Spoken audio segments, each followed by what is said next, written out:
আমার জীবনের বাস্তব এক ঘটনা।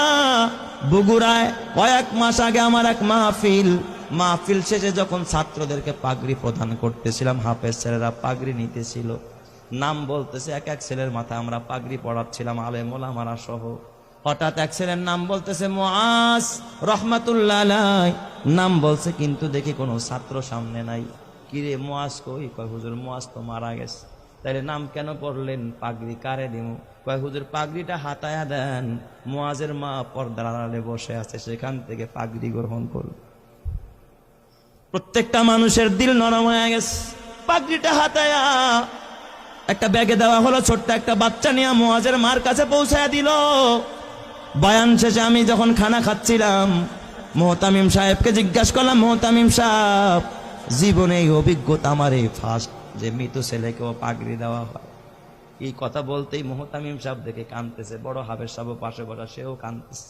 আমি কই কাঁদেন কেন? কয় ওস্তাদ, এই মুআজ হলো আমার মাদ্রাসার 1 নম্বরের ছাত্র, আমাদের সম্পদ ছিল। আমার ছেলের জন্য আমার এত মায়া লাগে না যতটা মায়া আমার এই মুআজের জন্য। আমি বললাম এত কি গুণ হয় এই মুআজের? কয় ওস্তাদ, মুআজ 18 মাসে কোরআনের হাফেজ হয়, জীবনে পাগড়ি ছাড়া নামাজ পড়ে নাই, মুআজের বাবা নাই, মুআজের মা বড় অসহায়, এই মাদ্রাসা লিল্লা বোর্ডিং এ মুআজ রে এতিমখানায় ফ্রি খাওয়াই আমরা, চিকিৎসা পর্যন্ত আমরা করাই। আমি বললাম তাহলে মুআজ কেমনে মারা গেল?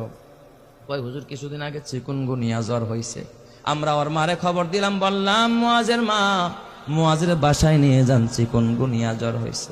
মুআজ বাসায় যাইতে চায় না। কয় ওস্তাদ, বাসায় গেলে জামাতের সাথে নামাজ পড়তে পারি না, ফজরের নামাজটাও জামাতে পড়া হয় না, আমারে বাসায় দিয়েন না, মরে যাইতো মাদ্রাসায় মরবো, বাসায় যাব না। হুজুর কসম আল্লাহ, আর এই মুআজ ওর পুরা মাদ্রাসায় আর একটা সুনাম। মুআজ বাসায় যায় না, মৃত্যুর আগের দিনও জোহরের নামাজটা মসজিদে গিয়া পড়েছে, আসর থেকে নিয়ে তার অবনতি, রাত্রিবেলায় এশারের নামাজের পরে আমরা পার্শ্ববর্তী ক্লিনিকে নিয়ে গেলাম, সেখানে বাবা অক্সিজেন লাগায় রাখছে। প্রায় গভীর রাত্রে মুআজ ওই রাতে ইন্তেকাল করেছে।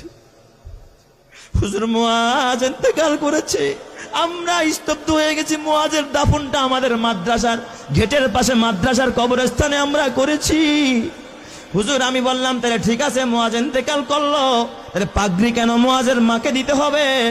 ওস্তাদ আপনি তো জানেন না। এই কথা বললাম, মুহতামিম সাহেব একটা ডেস্কের বয়ের টান দিয়ে একটা চিঠি বের করছে।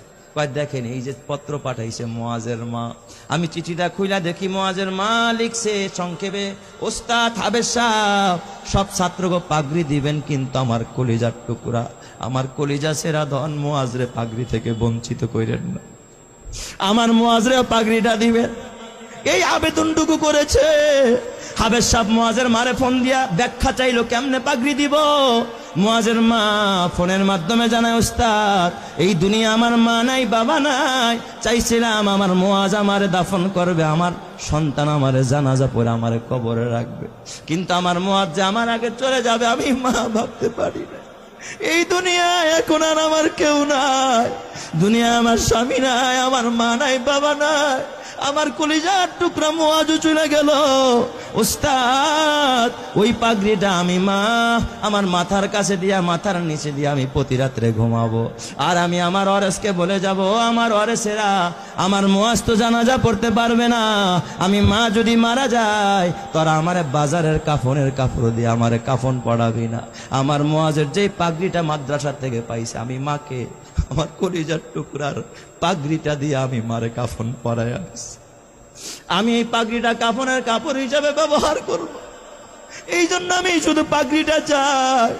ও আমার মা গো, কালকে যদি মরে যাও মা, নাকের ফুল থাকবে না, কানের দুল থাকবে না, গলার মালা থাকবে না, হাতের বালা থাকবে না মা, খালি হাতে যেতে হবে মা,